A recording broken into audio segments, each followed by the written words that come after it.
Hey, welcome to the Compassion Project. I'm Jane, and I'm here with Jennifer Con O'Brien today. Super excited to chat with her. So, Jennifer and I met on the Danette May Challenge and the Tribe Sisters group. I met a lot of women there, actually.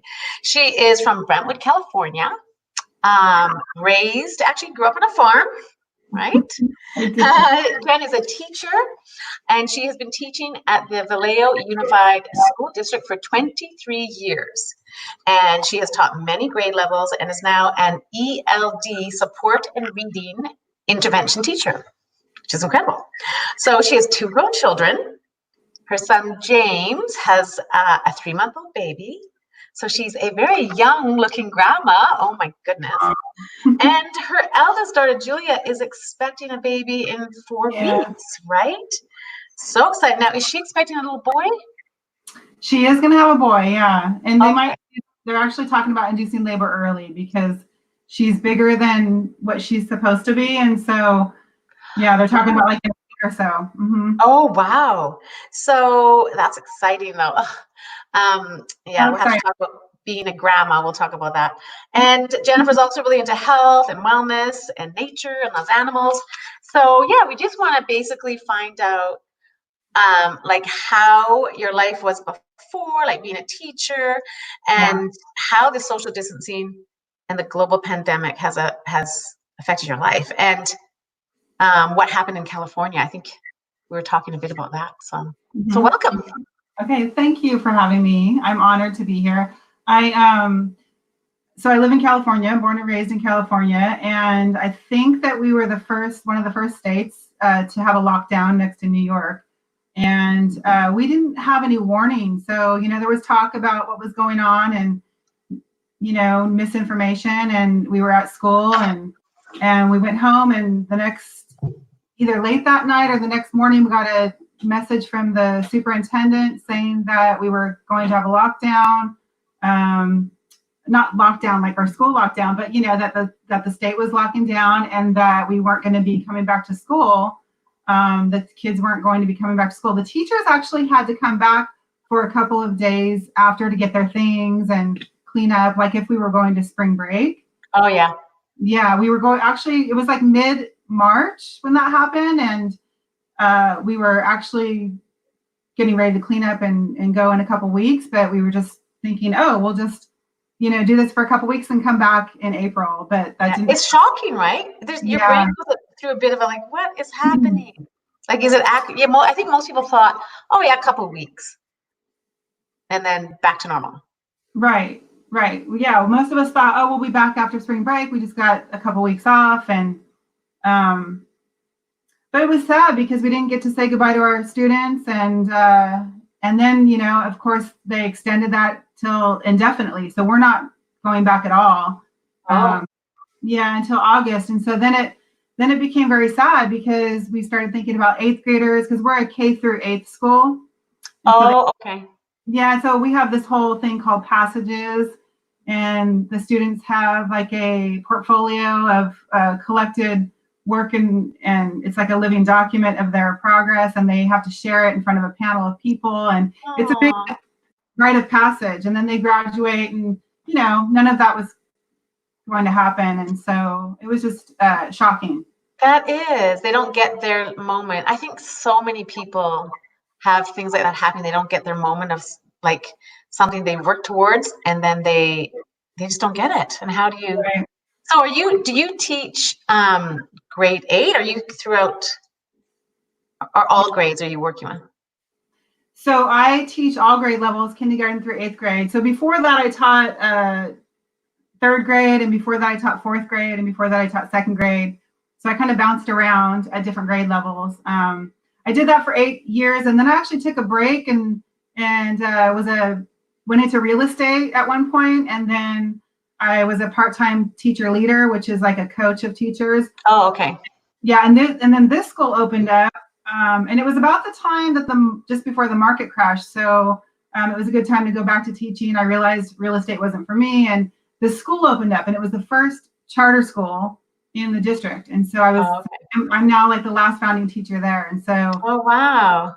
so I taught different grade levels, and then we had the person who had my position left last year at the end of the year, and so this opportunity opened up, and my principal called over the summer last year and said, you know, do you want this position? And I was like, yeah, it was like a dream come true, because I always thought that's like the best job ever, because you're working with kids in small groups, and you're pulling them out of the classroom in small groups, and sometimes it's one-on-one, sometimes it's just 2, sometimes it's 5 or 6, and sometimes it's 10, depending on the grade level. I also do a reading intervention support, so I work with the students who English is a second language.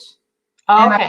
And I just work on their, you know, listening, speaking, writing, reading skills. And so then, how are you doing now? Like, how are you managing working with them now? besides pulling my hair out, It must be hard, because I mean, I know the students at their homes trying to go on these Zoom calls or whatever you're using but from the teacher's perspective, I'm so curious what it's like now for you. How do you manage it? Yeah. Well, I think it's hard for everybody, right? It's hard for the parents, it's hard for the students, it's hard for the teachers, and just trying to find a balance and all that. It's, you know, teaching is like working relationships, right? So it's much about relationships and that interaction and face-to-face interaction. And then in math and certain subjects, you're doing hands-on. So then to be, you know, this distance or remote learning is a whole different paradigm. And so we are just kind of almost sometimes feeling like tech support, right? And so what we do, most of us have a schedule. So we have a Google Classroom. And so because my position is a little bit different, and I have kids in every grade level, I'm a co-teacher in all the classrooms. Yeah. So a student will find my classroom, and I have office hours where they can just message me and say, hey, I need help with this assignment. And I'll look at my schedule and say, okay, can we meet at 11 o'clock or whatever? And then I have a direct link, and then we meet just like this. And and then I'll just click onto their classroom and look at the assignment, and I'll present it, and we'll read it together and discuss it. But it's just so hard because, you know, with technology, it becomes, there's this whole like lag time of like just working out all the technical parts. And with a child, it's even that much harder, because often they don't even have a parent there to help them. You know, different situations. And some of them are becoming pretty tech savvy, but yeah, it's challenging for sure. It's challenging. It's amazing how we miss that connection. I think we take for granted that physical connection, seeing them right in front. I mean, this works, but it's hard. Here we go. Jan says hi. Hey, hi, Jan. Hey, Jan. And then we're talking about your big heart that you have. And yes, we were talking about her big heart. She's amazing. And Diane Reed says she totally understands about teaching. Yeah, it is tough. Yeah, so tough. Tough for the kids too, because like I said, they, you know, and then you have all the background noise. You got the parent doing dishes. Like last night, I was trying to work for hours with my 6th graders. Just 2. I don't know how classroom teachers do it with 20, but 2 kids. And, you know, I'm like trying to talk, and we're looking at these videos with about the Hindu religion. And, you know, this is a tough concept. And there's like, I'm like, what is that noise? And someone unmute yourself or mute yourself. It's I know. I think the whole thing is difficult. The parent side, the teacher side, and my daughter's little guy my grandson. He's in kindergarten, and honestly, she has a baby. He's in kindergarten, and even kindergarten, it's difficult. He has his little Zoom meetings with the teacher, and she's singing to them. But I said to Amber yesterday, I said, I just feel for him missing the social side, because a lot of school is learning. He needs to play with little boys and girls and run around. And that's a huge part of school, is their ability to socialize and connect. Right. And at our school, we actually have, I mean, they're missing that whole piece. And that's, in my opinion, that's like, you can't have the you can't have that culture without having some kind of designated time in the classroom where you purposefully and intently make that connection with your students. So at our school, we have what's called a morning meeting or a crew every morning, and we circle up and we spend a dedicated amount of time, 30 minutes every morning. The whole school's doing it, K through 8th, greeting each other, doing some kind of activity, thinking about a quote or a reading, discussing. Oh, that's good. Yeah, and I really just feel like that's you have to have that before you can have the academics, because you have to have that, that culture of a caring community set up in your classroom, or you're going to have a lot of problems and be managing behavior most of the time. So they're really missing that. And I was talking to a teacher last night on the phone, and we were just, kind of venting with each other about the difficulties and the challenges. And she's like, I just want to be a good teacher, and but I don't want to give them too many assignments. But then I know there's kids that need that, extra challenge, and then their home life. You don't even know what is going on in their home. There's two sides of the coin. There's kids that this is a great time. They're building connections with their families, and they're home with their parents, and they're remembering all these wonderful things. And then there's the other kids that they have problems at home, and so that just magnifies all their problems. I know, and I think a lot of children from, it depends on the schools, but are on lunch programs where they get to school and they have their lunch program, and that's where they get their meals. I know here, because I'm in Canada here, a friend of mine is a teacher, say they're actually delivering some of the lunches to the home, so the kids still get their lunch program, because that's where they get their food. So do you know what's happening in California? Do you know what's happening with are things starting to reopen? Are they talking about things going back to normal? So in terms of school now, that it's closed down for the rest of the year. The kids won't come back until August, but we're in different phases, and so we're just now in phase 2, and the governor is talking about reopening some small businesses and things like that. And so, but I've heard that there's a lot of if you're a small business owner, there's a lot of boxes that you have to check to make sure you do, and it's becoming kind of a big task to reopen. So we don't even know here. We don't even know if the school system will be normal next year. Like, they're actually talking about doing smaller classes, like 10 kids. So it might not even look the same. It goes back to normal, but. So, and how is it going with your family? Like your daughter, it's her first baby. Does she live in the same city as you? Does she what? Does she live in the same city as you, your daughter? No, she lives about an hour away. Both of my kids moved a couple years ago, and they live in a town called Vacaville, and but I mean, it's an hour drive, so it's not too far. But I don't get to see.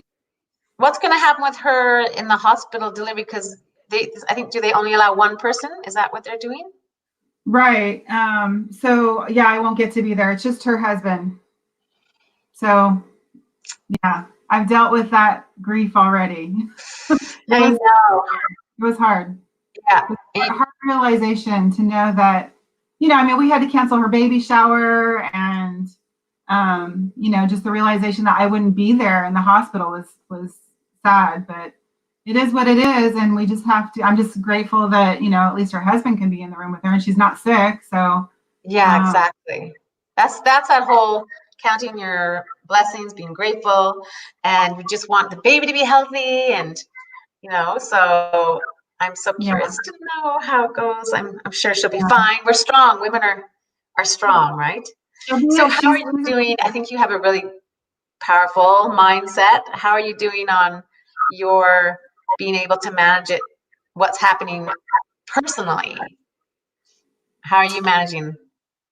Well, I have my ups and downs, and my downs aren't really low, but some days I get a bit down. I feel unmotivated and just kind of like blah. Yeah. But and but I try to stay physically active. I go running for a few miles a day, and that lifts my spirits up. I know that I'm doing some coaching, and whenever I find myself, I have an awareness of maybe a negative mindset, trying to shift that into something more powerful, and then bringing some kind of physical movement to that, right? So exactly.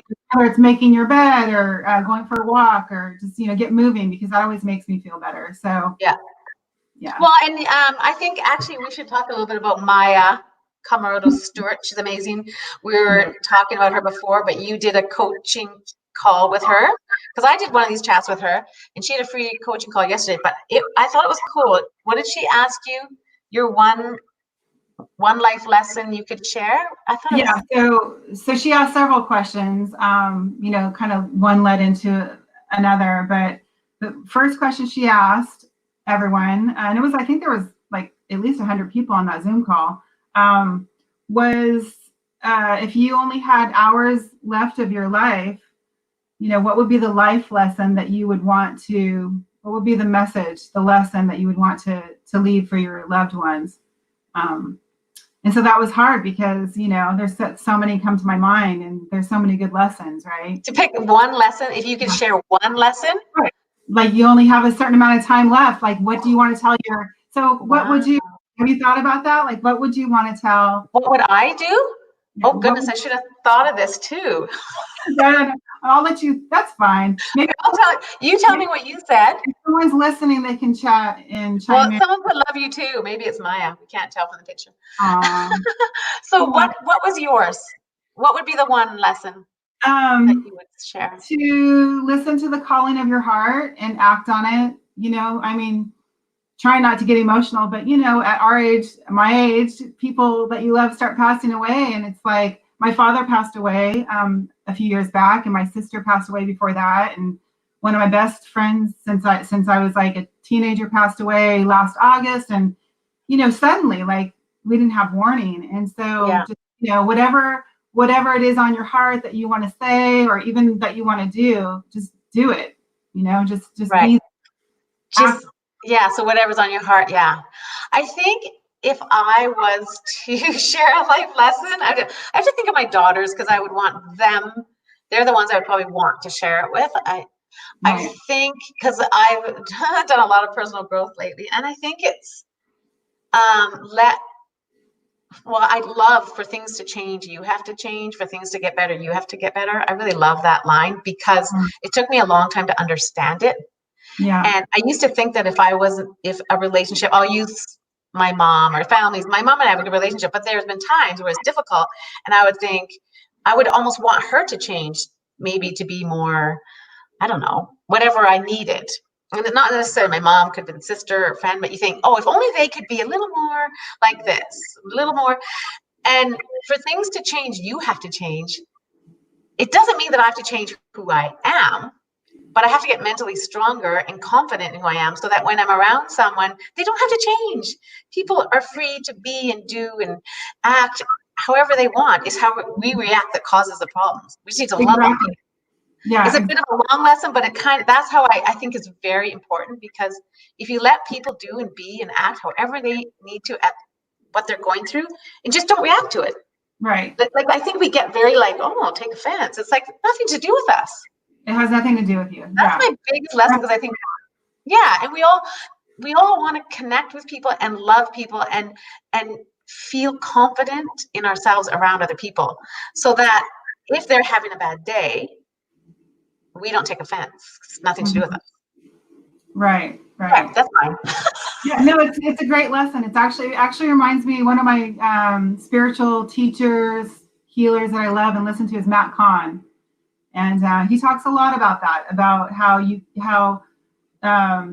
whatever someone's going through is only what they're going through, has nothing to do with you, and you can't change their behavior, but you can change the way that you react to it. And he talks about that a lot. And I think that's a great lesson. That's what I'm saying. There's so many lessons, right? I know. To choose, and actually, I kept going back and forth, because I kept thinking of like, oh, what would my lesson for my son be? That would be different for what would my lesson for my daughter be, or So I'm gonna have to join Maya's group, because I'm gonna have to.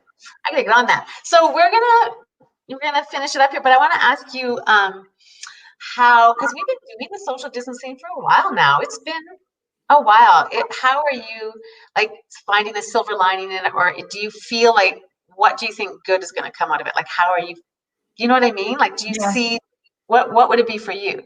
Yeah. I think just not being so distracted, like with my phone or like when someone's talking to me, because there's so much time now, right? So you can really be present with people, and you don't really have a choice, you have to be present because there's not so many distractions. So I think that going back to work, when I go back to work, I'll really sort of relish in that, the presence of people.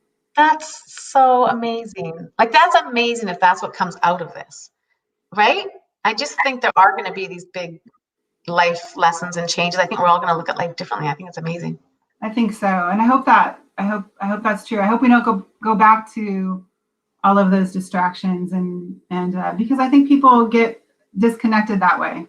Yeah, I think we'll learn a lot of lessons. And I don't think once as a person you've learned something and gone, you can't really go back. So I think it'll be a good change in lots of ways. Yeah. All right. Thank you so Okay. much. Welcome. You're amazing. Thank you. Thank you so much. Okay. We'll talk soon. Okay, bye. Okay, bye.